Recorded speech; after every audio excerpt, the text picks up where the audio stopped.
Sobat Inspiratif, apa kabar Anda hari ini?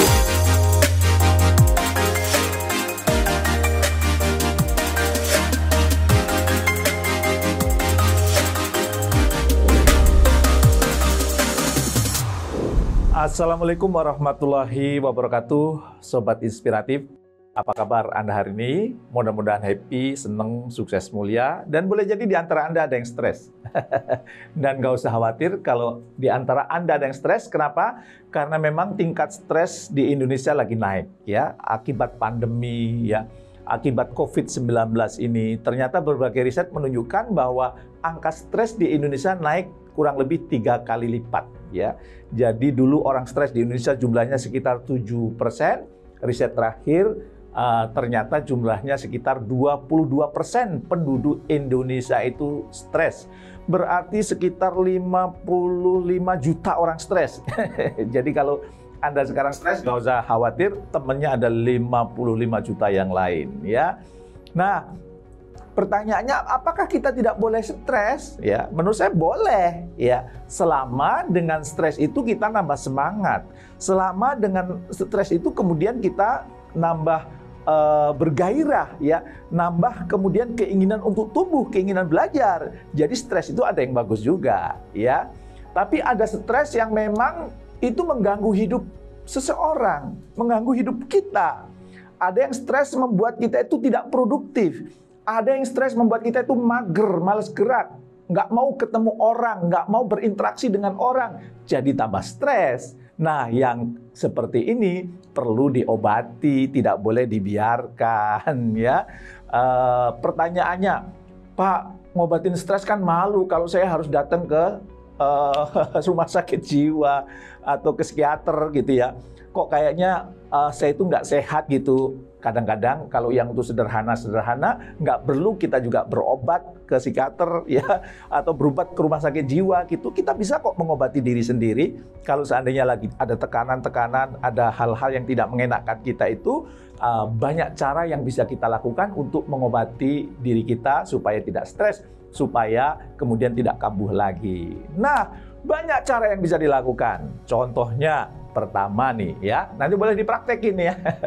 Kalau ini saya dapat cerita dari teman saya, ya, dari Jepang, ya. Ternyata di Jepang itu kalau di beberapa perusahaan ada yang satu ruangan yang di situ isinya adalah foto-foto atau kemudian patung-patung para pimpinan perusahaan itu. Apa yang kemudian dilakukan kalau seandainya mereka rapat dan dalam rapat itu kemudian berbeda pendapat, bersitegang, saling marah gitu. Anggota tim atau anak buah marah sama pimpinan, maka selesai rapat, apa yang dilakukan? Anggota tim itu atau anak buah itu pergi ke ruangan yang ada foto atau ada patung bosnya itu, dia bisa mukul, dia bisa mengungkapkan kejengkelannya, mengeluarkan kata-katanya, bisa ngeludahin, ya, bahkan bisa nendang, ya, dan kemudian bisa nyikut, ya, bisa pakai jurus dewa mabuk atau apapun dipukul itu sampai lega, sampai kemudian emosinya keluar semua. Dan setelah itu keluar dari ruangan itu merasa plong. Itu bisa juga menghilangkan stres. Wah, Pak, saya nggak punya patung, Pak. Bisa aja kalau saya misalnya karena jengkel banget dengan seseorang, saya tulis saja namanya. Di kamar saya tulis namanya si A. Dan kemudian kepada si A itu namanya saya tulis lengkap. Bahkan kalau ada fotonya saya tempel gitu, ya. Dan kemudian saya ngomong, kamu itu ya kurang ajar, kamu itu ya bla bla bla. Pokoknya semua kejengkelan kita ungkapkan.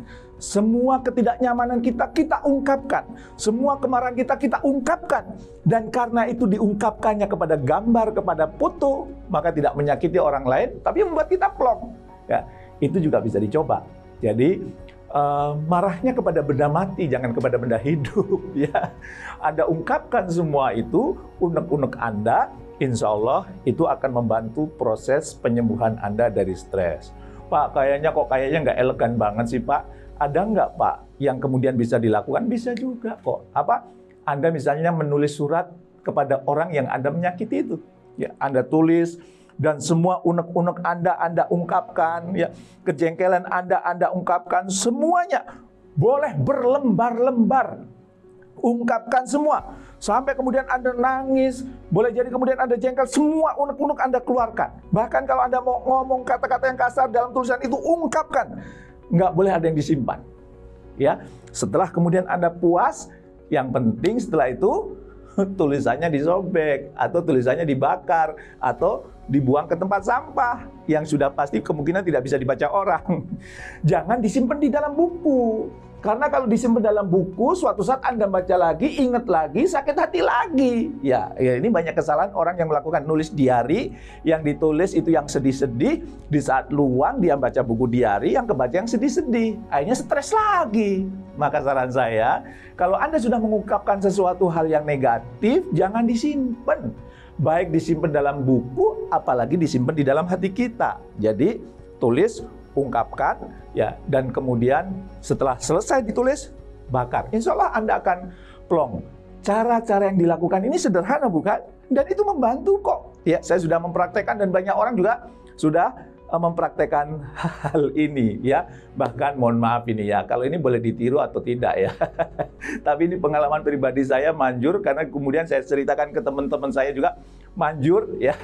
Jadi saya dulu pernah punya bisnis ya, punya perusahaan bangkrut. Yang nipu teman saya itu, wah itu marahnya luar biasa. Teman ini kok tega-teganya nipu saya. Teman ini kok tega-teganya menyakiti saya. Teman ini kok tega-teganya membawa lari uang saya.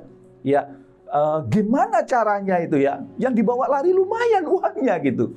Ya, sudah pakai wajah yang saya bayangkan saya marah-marahin kok kayaknya nggak ngefek ya.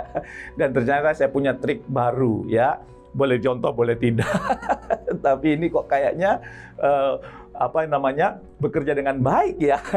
Jadi ini tidak harus dicontoh, tapi saya ingin berbagi kepada Anda. Jadi waktu suatu saat saya lagi di dalam kamar mandi nongkrong, kok saya ingat dia.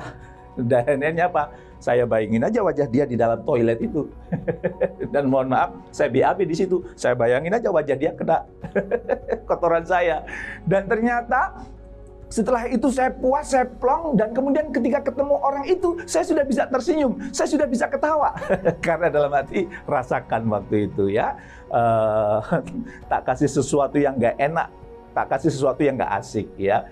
Kenapa itu kok bisa terjadi, kok bisa merilis apa yang ada dalam hati pikiran kita? Ternyata hati kita, pikiran kita itu kadang susah membedakan mana fakta, mana khayalan ya, mana sesuatu yang nyata, mana itu karangan. Jadi walaupun itu mungkin hanya imajinasi, hanya karangan, kita nonjok orang, kita ngirim surat kepada orang itu yang kemudian kita sobek, kita kemudian melakukan hal yang membuat orang itu kayaknya nggak nyaman, itu kan cuman membayangkan seolah-olah wah, itu orang ada di depan kita. Tapi walaupun itu hanya karangan, ya, hanya kemudian semacam metafor, tapi itu sangat membantu. Jadi itu bisa dicoba. Kalau nggak percaya, silahkan Anda renungkan apa kira-kira yang membuat stres, lakukan dengan cara yang tadi. Daripada Anda jalan-jalan, menghabiskan duit, pulang jalan-jalan, stres lagi. Atau jangan-jangan kemudian Anda stres malah kemudian minum minuman keras, atau kemudian melakukan hal-hal yang negatif. Setelah itu, mungkin waktu melakukannya enak, asik, tapi setelah itu stres lagi. Daripada semakin stres, lebih baik lakukan yang tadi. Nggak percaya? Coba. Dan kalau tidak ada hasilnya, potong jenggot saya ya, bukan leher saya. Oke, selamat mencoba. Semoga Anda tidak terkena stres. Semoga kalau Anda yang stres mempraktekkan ini, Anda akan sembuh. Ya, jangan takut stres, karena stres juga ada yang positif. Tapi kalau stres sudah mengganggu Anda boleh coba tips yang tadi. Dan masih banyak tips-tips yang lain yang mungkin suatu saat akan saya bagikan di video saya. Terima kasih. Jangan lupa subscribe, ya, like, kemudian tekan tombol lonceng, dan juga share dong ke teman-teman Anda, terutama teman-teman Anda yang stres, supaya mereka kembali move on dan tidak tenggelam dalam stresnya. Terima kasih. Assalamualaikum warahmatullahi wabarakatuh.